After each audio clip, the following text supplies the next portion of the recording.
अब है आपके चैप्टर नंबर 5 अकाउंटिंग रेशो। इसमें आपके ज्यादातर तो ये थ्योरिकल है, देख लो एक बार समझ लो, ऐसा आते कुछ नहीं आएगा तो छोटा सा कुछ नहीं आएगा। जैसे एक दो उद्देश्य पूछ लिए या एक दो उपयोगिता पूछ ली या छोटी सी अर्थ या परिभाषा छोटा सा पूछ ले, छोटा क्वेश्चन आएगा आपके 1 नंबर का। लेकिन इसके याद बड़ा क्वेश्चन आता है हमेशा, जिसमें आपके रेशो फाइंड करने होते हैं, फॉर्मूले याद होने चाहिए, आराम से याद कर लोगे।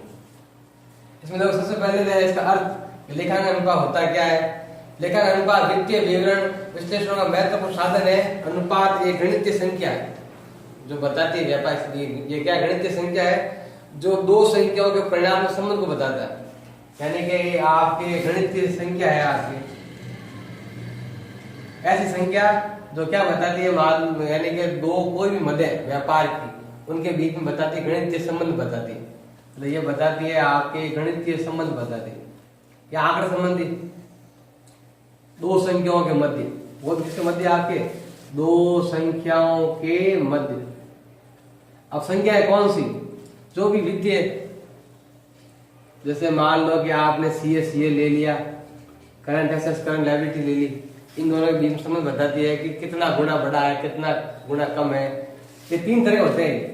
शुद्ध रेशो भी होता है, मतलब रेशो हम ऐसा लिख सकते हैं, जैसे मान लो CA/CA लाया तो यह क्या लिखेंगे हम 4:5 ऐसे भी लिख सकते हो।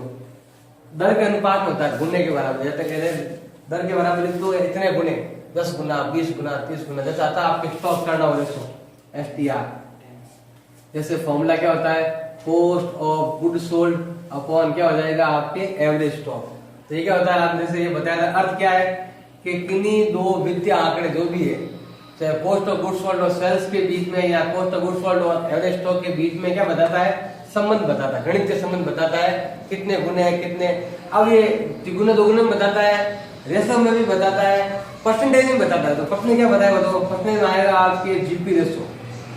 तो जीपी रेशो फॉर्मूला क्या है ज्ञान करने का, GP/सेल्स इंटू क्या हो जाएगा आपके 100 हो जाएगा। अब ये जो उत्तर आएगा आपके किस में आएगा, परसेंटेज में 20%, 30%, 40%। तो यही है कि कोई भी दो आंकड़े जो व्यापार के कोई भी दो, उनके बीच में गणितीय संबंध बताता है कितने गुणे कितने तिगुना है। और ये 3 प्रकार होता है आपके शुद्ध रेशो, 4:5, 5:6 या 2:3, ऐसा रेशो बताता है। कोई भी दो संख्या मध्य बताता है। साथ में ये तिगुन दोगुने बारे में, जैसे मान लो कि आपके कॉस्ट ऑफ गुड्स सोल्ड दे रखा है आपके 4 लाख का और एवरेज स्टॉक दे रखा है आपके 80,000 का। तो उत्तर क्या आएगा आपके 5 टाइम। कुछ टाइम्स कुछ गुणा में आएंगे, कुछ ऐसे सवाल आएंगे रेशो में आएंगे, और कुछ आपके आएंगे परसेंटेज में। कैसा आएंगे वो धीरे धीरे आगे बता देंगे, कौन सा रेशो में आएगा, कौन सा अनुपात में आएगा, कौन सा। 3 तरह के होते हैं, या तो ऐसा आएगा या उत्तर ऐसा होगा या परसेंटेज के रूप में होगा। वो ये दो चीजों के मध्य गणितीय संबंध बताना, ये होता है आपके लेखांकन अनुपात। और ये अकाउंट का बताता है, इसलिए इसे लेखांकन अनुपात बोलते हैं। यानी और वो कितने प्रकार होता है आपका, 3 प्रकार होता है। रेशो में, फिर आपके टाइम्स में गुणा 5 गुणा 7 गुणा 10 गुणा, और फिर आपके परसेंटेज रूप में जिसमें जीपी रेशो और नेट प्रॉफिट रेशो। कोई जितने रेशो जितने भी रेट वाले हैं वो आपके अलग अलग 3 टाइप के हैं, जो आपसे पूछा है वो आपको लिखना है। फिर है आपके इसके उद्देश्य क्या है, ये क्यों बनाते हैं, ऐसा करते क्यों है। ऐसा इसलिए करते हैं, देखो कई कारण है। नंबर 1 है लागत विक्रय लाभ आदि तथ्यों की प्रवृत्ति के विषय में ज्ञान प्राप्त होता है। और प्रवृत्ति विश्लेषण भावी घटना के विषय में घोषणा करने में भी सहायक होता है।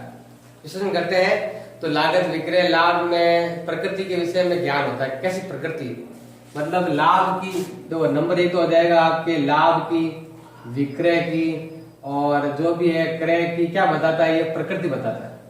प्रकृति मतलब किस टाइप के, लगातार बढ़ते हुए हैं घटते हुए। जैसे मान लो हमने ये रेशो ज्ञात कर लिया, cost of goods sold average stock बता दिया कितना है 5। इसका मतलब क्या होता है, हमारे पास जितना माल रखा हुआ है वो आपके 1 साल में 8 बार आ रहा और जा रहा है। देखो हमने बनाया कॉस्ट ऑफ गुड्स सोल्ड कितना 4 लाख, मतलब हमारे पास माल की लागत इतनी है। और एवरेज स्टॉक मतलब ओपनिंग स्टॉक क्लोजिंग स्टॉक दोनों मिलाकर उसका 2 भाग देते तब ये आता है आपके। इसका मतलब क्या हुआ, ओपनिंग में आपके 70-80 था, क्लोजिंग 70-80 है, बीच में हमने जो भी माल बनाया वो हमने बेच दिया। और ये कितनी बार हुआ, ये 5 बार हुआ। 1 साल में हमने वो माल जो बनाया वो 5 बार बाहर निकाल दिया, 5 बार नया हमने लेके आए। इसका मतलब ये होता है आपके। फिर इससे ये भी लाभ की प्रकृति भी ज्ञान होती है। लाभ कैसा कैसे प्रकृति आ रही है। पिछले साल लाभ का परसेंटेज था 10%, अब हो गया 20%, आगे 30% और हो सकता है। तो प्रकृति याद होती है आपको अगर ये रेशो निकालोगे तो आप। अब ये ऐसे भी हो सकती है प्रकृति, परसेंटेज के रूप में भी हो सकती है, रेशो के रूप में भी हो सकती है। दूसरा है आप तथ्यों का सापेक्षिक अध्ययन किया जाता है। वित्तीय विवरण में प्रदर्शित अंक या स्वयं को महत्वपूर्ण नहीं होते हैं, वास्तविक महत्व अन्य तथ्यों के संदर्भ में ही प्रकट होता है। जो इजी है वही देखो। बड़े और जटिल संख्यात्मक तथ्यों को अनुपात के माध्यम से संक्षिप्त किया जा सकता है। मतलब आपके एक तो जटिलता जो होता है ना, बड़े और जटिल को क्या बनाता है, आंकड़ों को क्या बनाता है, सरल बनाता है। आंकड़ों को क्या बनाता है, ये सरल। अब कैसे, जैसे अगर आपने रेशो ज्ञात किया, एक तो जैसे ज्ञात किया सिंपल, कितना आ गया आपको 5 टाइम आ गया, या सिंपल संख्या कोई दूसरी भी होती तो हम एक तो आप ये बार बार बताओ उनको कि 4,06,775 माल हमने बेचा, ये इतना माल हमारे पास आया। जब ऐसा निकालते हैं ना, हर एक पॉइंट हम बोलते हैं या राशि को पूरा बोलते हैं, तो उसमें कई कई समझ आती है, गड़बड़ हो जाती है, उसको समझ भी नहीं आता कि 4 लाख बोला, 4 लाख का माल भेज दिया।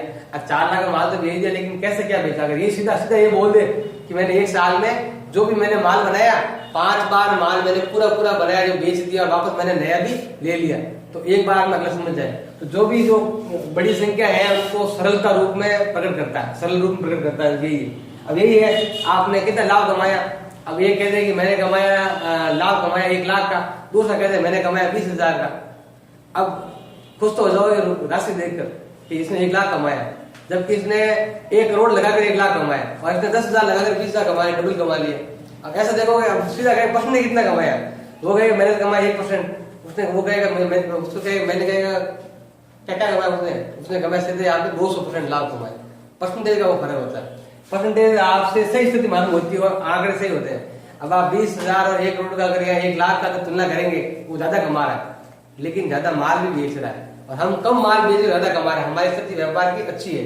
तो जो बड़े बड़े आंकड़े होते हैं, जटिल आंकड़े होते हैं, उनको क्या करता है, वो सरल कर देता है। अगर ये करेंगे तो 3 या 4 पॉइंट बहुत है, 2 पॉइंट खूब है, क्योंकि बड़ा क्वेश्चन आता है 6 नंबर का इसमें। फिर है आपके और यदि क्या हो सकता है इसमें, अनुपात द्वारा आगामी परिस्थितियों के संबंध में निर्णय लेने के लिए, मतलब ऐसे कह सकते हो भावी निर्णय लेने के लिए काम आता है। आपको मालूम है कि इस साल लाभ ये हो रहा है, पिछले साल 15 होता है, परसेंटेज 20 हो रहा है, आगे और बढ़ेगा, निर्णय ले सकते हैं किन खर्चों को बढ़ाना है, किन खर्चों को कम करना है, निर्णय लेने में सहायता है, या कुछ नया व्यापार खोले इसके लिए आपको सजेशन देता है, भावी निर्णय में काम आता है। फिर है आपके लेखानुपात सहायता से व्यवसाय के उन क्षेत्रों को जाना जाता है जिन पर अधिक ध्यान देने की आवश्यकता है। मतलब कि आपके ध्यान केंद्रित जो भी है, आपका ध्यान क्या करता है, केंद्रित करता है, किधर केंद्रित करता है, जिधर आपको ज्यादा फायदा हो रहा है।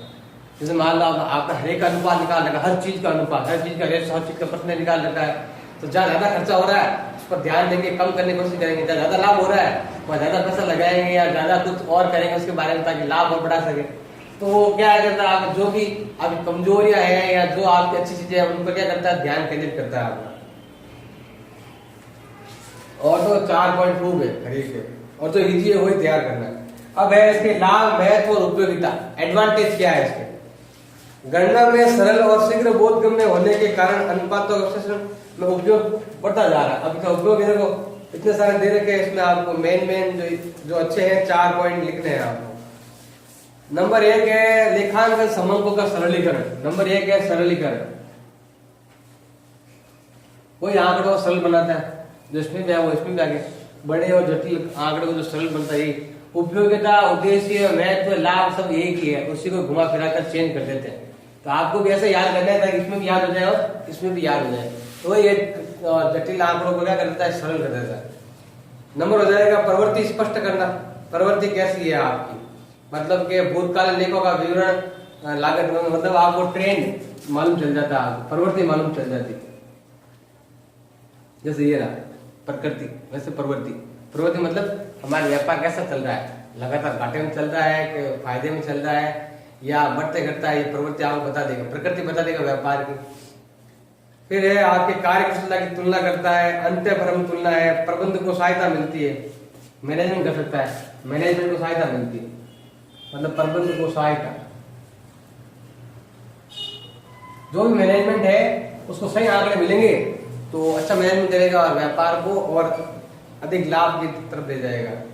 फिर संस्था रुचि रखने वाले पक्ष को लाभ है, जो भी बाहरी पक्ष है तरलता स्थिति बताता है, दीर्घकालीन शोध क्षमता का माप है, फिर ढेर का परिचालन क्षमता का माप जो इजी है कोई 3-4 अंत्य फर्म तुलना, तुलना जैसे दो, एक तो तुलना अंत्य फर्म तुलना, जैसे हमारे 2 फर्म है, तुमने क्या करते हैं तुलना कर सकते हैं कि उस फर्म में कितना है और इस फर्म में कितना है, या इस विभाग में कितना है इस विभाग में कितना है, तुलना कर सकते हैं हर एक खर्चे की।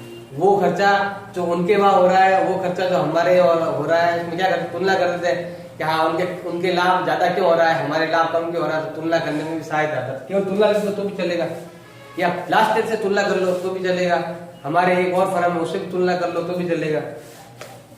फिर लिमिटेशन क्या है, सीमाएं क्या है, इसमें देखो आपके क्या क्या चीजें इसमें रह जाती, हम इतना अनुपात दिखाने के बावजूद भी हमें नुकसान होगा, इस चीज से क्या क्या नुकसान हो सकता है। नंबर 1 है एक अकेले अनुपात का सीमित महत्व। केवल अनुपात का क्या होता है, सीमित महत्व होता है। कभी होता है कि आपने ऐसे ही कह दिया कि चालू संपत्ति और चालू दायित्व दोनों में अनुपात कितना है 2:1 का, अब 2:1 तो केवल छोटा अक्षर हो गया 2:1। अब इसमें क्या होगा आपके, अब 10,000 और 20,000 है संपत्ति तो भी 2:1 आएगा, 2 करोड़ और 1 करोड़ संपत्ति तो भी आपके 2:1 आएगा। तो वो आपको केवल अनुपात को देखकर हम ये नहीं बता सकते हैं कि आपके यानी कि राशि कितनी है, टोटल राशि कितनी है, तो ये भी थोड़ी क्या है आपके सीमा है इसमें, यानी इसमें नुकसान है। मतलब वो ये अकेले अनुपात का सीमित महत्व है उसका। फिर गुणात्मक विश्लेषण का अभाव है, निर्वचन के साधन मात्र है, केवल निर्वचन कर सकते हैं, केवल क्या कर सकते हैं हम निर्वचन कर सकते हैं, मतलब सोच सकते हैं कि आगे क्या करना है का उसके बारे में कमी लानी, खर्चों को कैसे कम करना है, आय को कैसे कम ऐसे कर सकते हैं, निर्वचन कर सकते हैं, इससे अलावा कुछ नहीं। फिर है झूठे दिखावों से प्रभावित होते हैं, झूठे दिखावा होता है इसमें। अब ये कहते हैं कि मान लो कि मेरे करंट एसेट्स और लायबिलिटी का अनुपात है 2:1 और तुम्हारा कितना है 3:1, यानी कि 3:1 इसका अच्छा है, लेकिन जब राशि निकालेंगे उसके पास 10,000 और 30,000 की शर्त और एक के पास अनुपात 1 हो गई है, लेकिन 1 करोड़ और 2 करोड़ में वह करोड़ों में या लाखों में हजारों में, तो दोनों में वो भी आपके फर्क पड़ता है। मतलब केवल झूठा दिखावा है कि हाँ मेरा रेशो अच्छा है, लेकिन जबकि अगर राशि में देखे तो बुरा है। झूठे दिखावे से क्या होता है, ये प्रभावित होता है। हाँ ये भी है, अगर हम आंकड़े गलत दिखाएंगे तो ये प्रभावित भी होता है झूठे आंकड़े से। मान लो कि हमने चालू संपत्ति दायित्व हमने क्या थोड़े बहुत ऊपर नीचे कर दिए और रेशो को सही बना दिया, तो झूठे आंकड़े ज्यादा इसमें दिखाई देते हैं। अब आपने कह दिया मैनेजमेंट को कि कोई कैसे भी हो मुझे तो 3:1 का रेशो चाहिए सी और सीएल में, और उसने अगर मान लो झूठे आंकड़े दिखा कि आपको ये हो गया 3:1, तो वो क्या होता है कि अनुपात ही सब कुछ नहीं होता है। फिर उचित प्रमाणों का अभाव है, भूतकाल के आधार पर भावी अनुमान। देखो भावी अनुमान लगाना ये भी खराब है, भावी अनुमान लगाते हैं पुराने देखकर, भावी अनुमान से नुकसान भी हो जाता है कि हाँ हम ये कर रहे हैं वो और करेंगे तो हमें और फायदा होगा, सबके नुकसान भी हो जाता है, क्योंकि भावी अनुमान कभी भी सही नहीं होते, हमेशा कुछ ना कुछ कमियां रह जाती है। केवल कुछ सूचनाओं में भी क्या आती है आपकी कमी आती है, मूल्य स्तर में परिवर्तन का प्रभाव है, और साथ में विश्लेषक की व्यक्तिगत योग्यता और पक्षपात का प्रभाव। नंबर हो जाएगा 4, आपका क्या हो जाएगा पक्षपात, पक्षपात चलती है इसमें आपके। मतलब यही है कि अनुपात विश्लेषण में निर्वचन में निष्कर्ष विश्लेषक जो निष्कर्ष निकालता है वो क्या करता है, व्यक्तिगत योग्यता और पक्षपात से प्रभावित हो सकते हैं, अतः इसका प्रयोग बड़ी सावधानी तथा सतर्कता से किया जाता है। इसका मतलब पक्षपात भी किया जा सकता है इसमें, तो इसलिए आपको यानी कि सावधानी रखनी पड़ेगी इसके बारे में अनुपात निकालते समय। 3-4 प्रूफ है जो आपको इजी लगे वो आपको तैयार करना है। फिर है आपकी सावधानियां, ये बनाते समय क्या क्या चीजें सावधानी रूप होते हैं। सबसे पहले है आपके अभिलेखन की उचित व्यवस्था, रिकॉर्ड। नंबर 1 है आपके पास क्या होने चाहिए, सभी चीजों के रिकॉर्ड होने चाहिए, झूठे नहीं लिखने हैं, सब चीज क्या लिखनी है सही से होनी चाहिए। नंबर 2 सावधानी होनी चाहिए आपके प्राइस लेवल,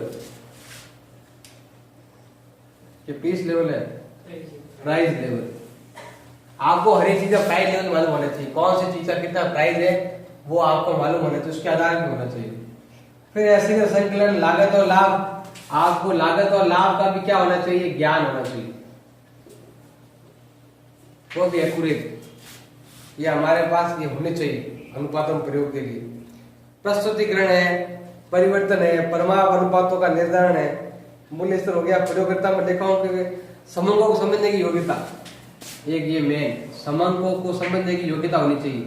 और समंक इतने ऐसे लिख दिया आपने, आंकड़े समझ में नहीं आ रहे तो वो भी आपके सावधानी रखनी चाहिए कि जो भी आपके अकाउंट बना रहे हैं, रेशो निकाल रहा है, उसको समझने में आसानी हो। तो समंक कैसे होने चाहिए आपके, समझने में आसान।